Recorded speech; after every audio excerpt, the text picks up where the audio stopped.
महापुरुषों के द्वारा मैंने एक कथा सुनी थी कि पृथ्वी पर कुछ ब्रह्मवेता महापुरुष आ गए, जिनका दर्शन करके लोग खुशहाल हो जाते थे, जिनके वचन सुनकर लोगों के कान पावन हो रह जाते थे, जिनके वचन मनन करने से लोगों का मन पवित्र हो जाता था, जिनके ज्ञान में गोता मारने से लोगों की बुद्धि बलवती हो जाती थी, तेजस्वी हो जाती थी। लोग पुण्यात्मा इंद्रिय संयमी होते थे, संयम करके सूक्ष्म शक्तियों का विकास करते थे तो लोग तर जाते थे।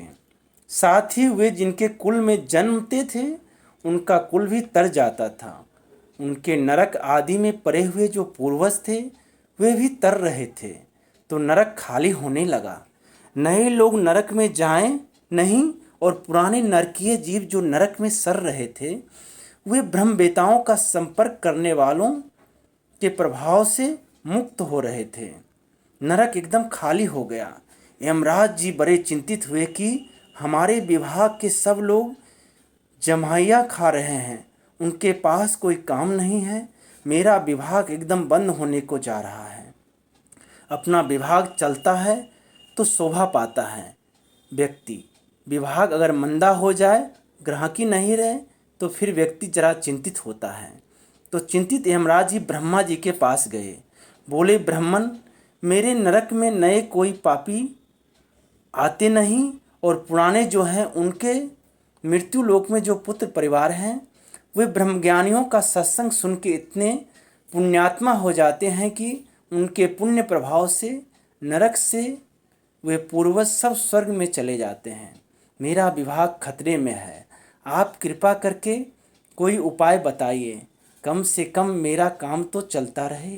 ब्रह्मा जी ने कमंडल से पानी लेकर पद्मासन बांधा और जहाँ से योगेश्वरों का योग सिद्ध होता है, जिसमें भगवान शिव जी, भगवान नारायण और ब्रह्मज्ञानी महापुरुष रमन करते हैं, उसी आत्मा परमात्मा के सहज स्वभाव में एक क्षण के लिए रमन करके उपाय ले आए। उपाय यह लाए कि जो ब्रह्मज्ञानियों का सत्संग सुनेगा वह संयमी होगा, भक्ति वाला होगा, पुण्यात्मा होगा, उसका कुल तो तरेगा। लेकिन अब से पृथ्वी पर जब भी कोई ब्रह्मज्ञानी महापुरुष आएंगे तो कोई ना कोई निंदक लोग पैदा हुआ करेंगे। महापुरुषों की निंदा करके वे लोग भी डूबेंगे और उनके संपर्क में आने वाले भी डूबेंगे। वे सब तुम्हारे पास आएंगे, तुम्हारा विभाग चलता रहेगा। तब से आज तक वह विभाग बंद नहीं हुआ, बढ़ता ही चला गया, बढ़ता ही चला गया। वशिष्ठ जी कहते हैं, हे राम जी, मैं बाजार से गुजरता हूँ तो मूर्ख लोग मेरे लिए क्या क्या बकवास करते हैं, क्या क्या अफवाह फैलाते हैं, वह सब मुझे पता है। लेकिन मेरा दयालु स्वभाव है, क्योंकि यमराज का विभाग चालू रखना है।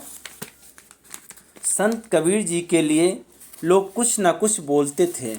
ऋषि दयानंद को लोगों ने 22 बार जहर दिया और ना जाने क्या क्या बोला, क्या क्या विरोध प्रदर्शन किए और क्या क्या किया। वेश्याओं को भेजा और क्या क्या गंदी अफवाहें फैलाई। विवेकानंद जी के लिए, राम कृष्ण जी के लिए, राम तीर्थ जी के लिए निंदक कुछ भी बकते थे। बुद्ध के ज़माने में बुद्ध के विरोधी थे, कबीर जी के ज़माने में कबीर जी के विरोधी थे। तो जब जब भी ब्रह्मवेता आए, चाहे सद्गुरु आदि शंकराचार्य आए हों, चाहे कबीर जी आए हों, उनके विरोधी भी हुए हैं, होते ही हैं। चाहे श्री कृष्ण होकर आए जाए या ब्रह्म, चाहे राम जी होकर आ जाए, फिर भी शकुनी और धोबी जैसे निंदक तो बनते ही हैं। क्योंकि यमराज का विभाग जो चालू रखना है, उस विभाग में जो अपने परिवार को भेजना चाहता है वह जरूर संतों की निंदा करे, राम जी के विरुद्ध जाए, श्री कृष्ण जी के विरुद्ध जाए, शकुनी जी के विरुद्ध, शकुनी जैसे होते रहते थे कि नहीं। वह अंधा धृतराष्ट्र बोलता है कि यह शक्ति कर्ण ने घटोत्कच पर क्यों लगा दिया, वह कृष्ण पर लगाता, जानता है कि कृष्ण क्या है, कितना प्रभाव है, कितने उदार हैं, कितने ज्ञानी हैं। बीच बीच में तो यूँ भी उछलता है कि अगर मेरे को भी कृष्ण कहे तो मैं ज़रूर आज्ञा पालूँ।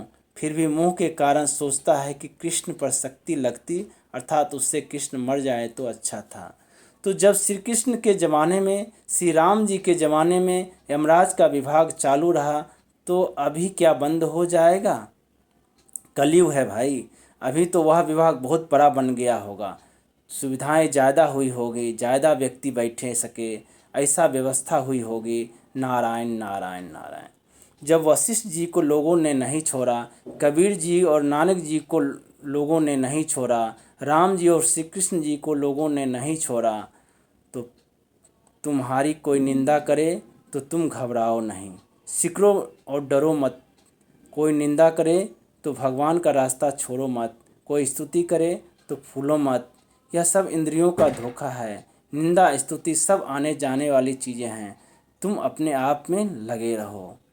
ठीक इसी प्रकार वर्तमान समय में संत शिरोमणि आसाराम बापू जी के विरुद्ध भी कुछ मूढ़मती के लोग निंदा और कुप्रचार में लगे हुए हैं।